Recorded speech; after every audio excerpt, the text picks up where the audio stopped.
В целом, если говорить о вакцинации в некоторых районах, картина там на конец июня была удручающая. В Мамадышском, Мензелинском и Спасском районах охват вакцинации работников образования составил всего около 11%.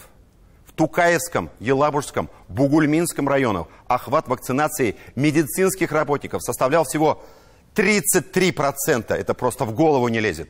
Так можно остаться голыми перед надвигающейся инфекцией, без медицинских специалистов. О чем думают главы этих районов, непонятно. Но дальше еще интереснее. В Высокогорском районе на 30 июня ни один работник сферы обслуживания не был привит. В Мензелинском только 0,1%, в Муслюмовском 0,4%, в Менделеевском 0,6% работников сферы обслуживания получили прививки. Как говорил герой известного фильма, товарищи, это просто нонсенс. Это очаги средневековья в передовой республике. Неужели нам придется пойти по пути некоторых регионов и вводить обязательную вакцинацию для отдельных категорий граждан и целых городов, а тех, кто не хочет, не допускать до рабочих мест?